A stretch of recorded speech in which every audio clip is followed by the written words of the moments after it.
pull request στο GitHub.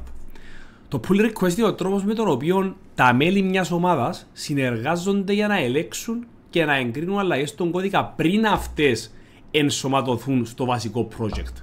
Οι άσπροι κύκλοι αντιπροσωπεύουν τα commits. Βλέπουμε στο κύριο branch ότι υπάρχει ένα υποκλαδί, το feature branch. Άρα, εμείς τι κάνουμε, επεξεργαζόμαστε το feature branch μέχρι να θεωρήσουμε ότι είναι έτοιμο για να γίνει review και tested από τους υπόλοιπους. Μετά το κάνουμε push πάνω στο Git repository. Μετά το push, τι κάνουμε, κάνουμε pull request που αυτόματα ξεκινά το test για τις αλλαγές που έχουμε διεκπεραιώσει στο feature branch. Όταν επιθεωρηθούν οι αλλαγές και γίνουν verify, τότε γίνεται το commit στο main branch. Γίνονται δηλαδή merge στο main. Τώρα βλέπουμε τον git flow. Τον develop branch είναι τον branch το οποίο οι developer πιάνουν το και δημιουργούν τα feature branches. Also υπάρχουν τα release branches που δημιουργούνται από τον develop branch. Άρα αν υπάρχει λάθος bug στο release branch, διορθώνεται και γίνεται merge πίσω στον develop branch. Και μετά γίνεται πίσω στο main branch merge.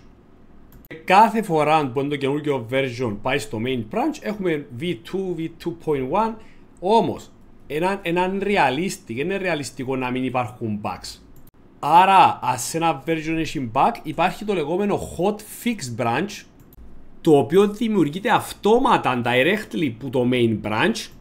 Και σημαντικό είναι να πούμε ότι οι αλλαγές που είναι ongoing και διορθώνονται, ναι να πάνε να γίνουν merge πάνω στο V2.1 version, αλλά γίνονται και commit και merge κάτω από τον develop branch για να πάει κάποιος developer να ανοίγει και αμέσως αλλαγές.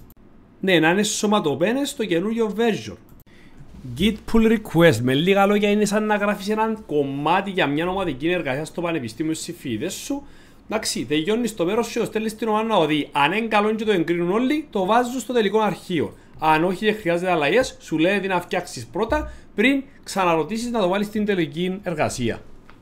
Φτιάχνεις κάτι, το ζητάς να το εγκρίνουν και το ενώνεις με το υπόλοιπο project. Τώρα πώς λειτουργεί στην πράξη. Πρώτα δημιουργείς έναν branch, κάνεις git checkout, clean b, fix bug. Κάνεις τις αλλαγές σου, γράφεις ή διορθώνεις κώδικα, μετά κάνεις commit και push, git add, git commit διόρθωση του bug, git push origin fix bugs και μετά πας στο GitHub και πατάς compare and pull request.